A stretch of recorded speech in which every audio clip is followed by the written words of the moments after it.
来一点热水。好，帮你做常温的可以。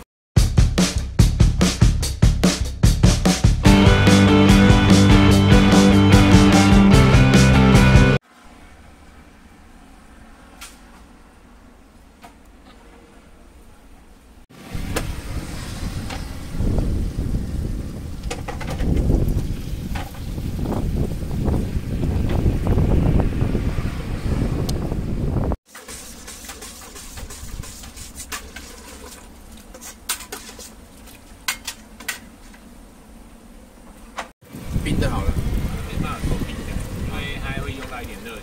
好，帮你做常温的可以。对。来录音吧。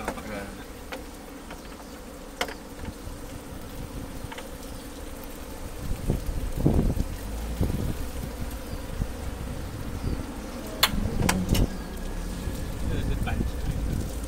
哦，才是这样。可以，谢谢。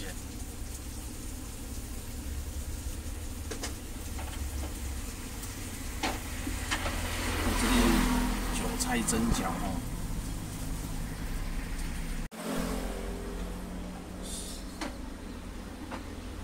鲜虾猪肉煎饺，鲜虾猪肉嘛。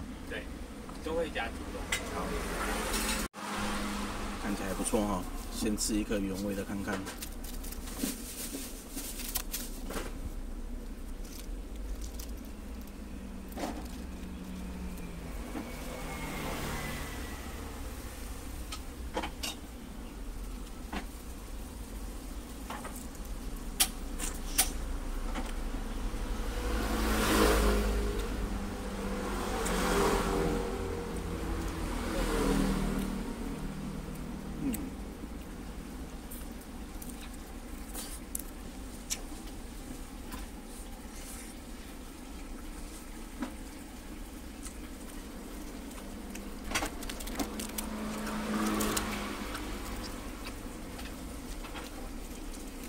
这个原味就蛮有味道的哦，不沾酱的话，其实也蛮好吃的哦。试一下沾一下他们的酱哦。这是加了七味粉的哈、哦。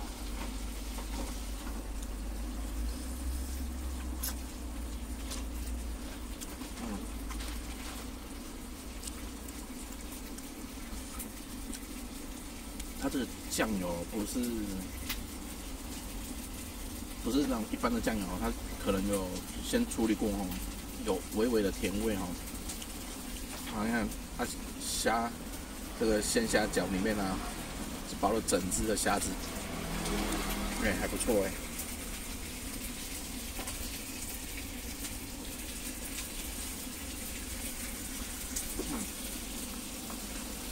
好吃，我刚煎出来真的要小心烫，还蛮烫的哦，而且里面还有汤汁啊，不小心可能会烫到哦。哇，这是老板付的腌萝卜哦，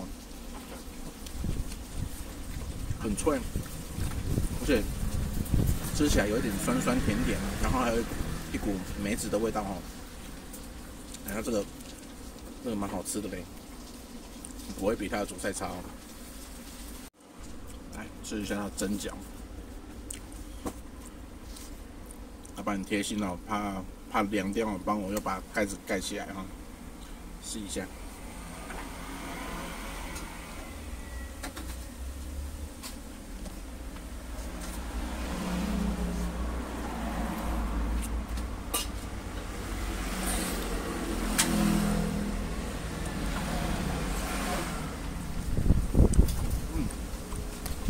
这个韭菜味非常浓哦，韭菜下的本很重哦，这个也好吃，这个也好吃。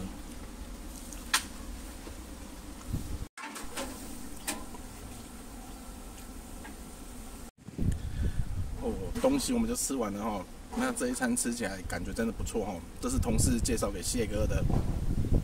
那老板说，因为他都是现点现做，所以如果你上班的时间想要吃啊，可能就会等一下嘛。所以最好就是加他的 LINE， 然后把你要吃的东西啊，在前一天就先跟他说哈，然后他5点多来的时候就开始慢慢的制作订单哈。那其实，在吃的过程啊，你也可以感受到老板的用心，像蘸酱，还有腌菜，都是老板自己亲手做，或者是在加工哈，不像一般就是可能买现成的过来就直接弄。这是一家不错的早餐店哦，如果你也是住龟山、桃园这附近啊，可以来试看看，这家真的不错哈。那这一期视频就到这边，我们下一期视频再见，拜拜。